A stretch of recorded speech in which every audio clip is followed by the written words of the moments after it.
Assalamualaikum everyone. In today's session, we're going to be discussing shifts in supply curve. Previously, we have discussed the definition of supply and then the law of supply. There is a difference between the definition and the law of supply.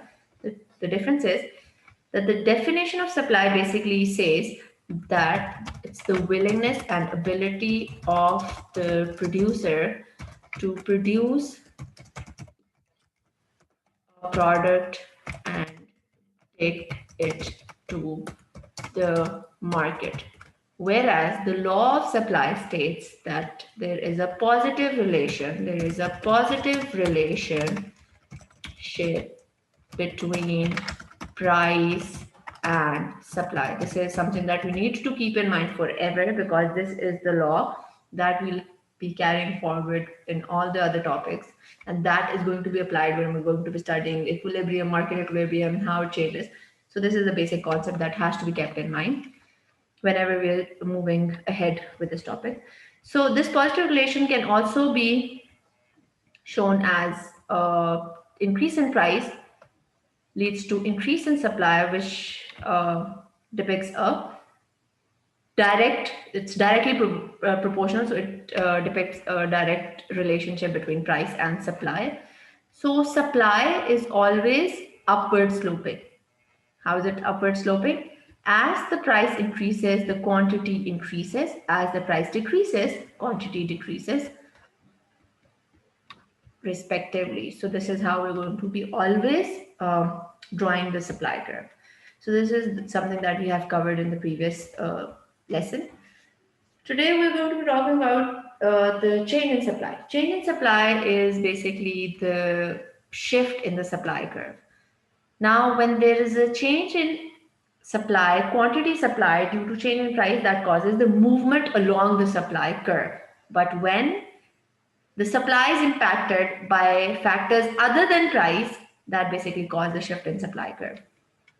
Now, today we're going to be talking about the factors that lead to the change in supply, which is like technology or maybe the cost of producing that particular product or the number of sellers in that particular market. So the question is, what are the factors that you might think can affect supply? And then you have to justify your answer. Now, the key word here is justify. Whenever it demands you to justify your answer, and then you have to basically support the stance that you are carrying forward.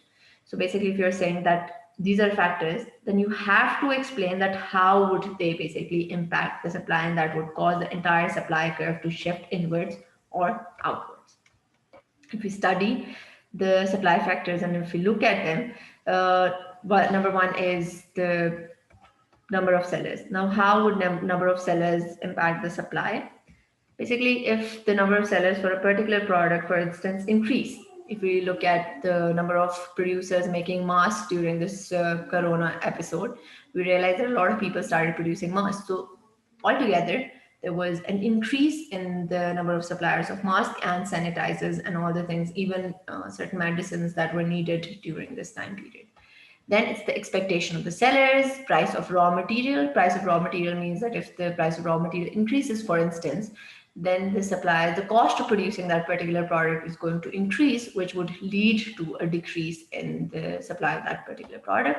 And technology is something, if you have innovation technology or there's a technological advancement or you install new technology, then that is going to increase the efficiency of your production, due to which you are going to start producing more. The supplier is going to start supplying more, which would lead to an rightward shift in the supply. That is like the supply curve is going to shift here from S to S1. Whereas if there is like the technology becomes obsolete or the technology, you just run out of technology, then this is going to be, it's going to be shifting towards S2.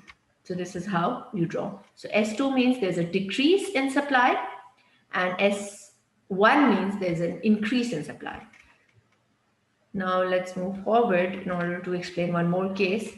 Rising cost. When the cost of producing a particular product is rising, that means the supplier has to make the same product at much expensive cost, which means that it's not going to be able to supply at the same level. So the supply is going to decrease. So the decrease is going to be shown like this. It's going to be shifted from S1 curve, S to S1 curve.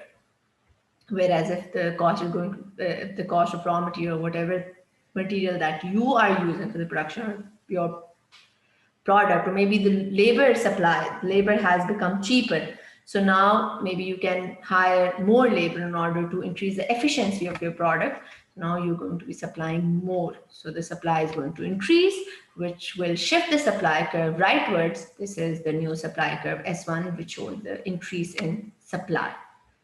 So this is how we basically present the shift in supply curve or the change in supply curve.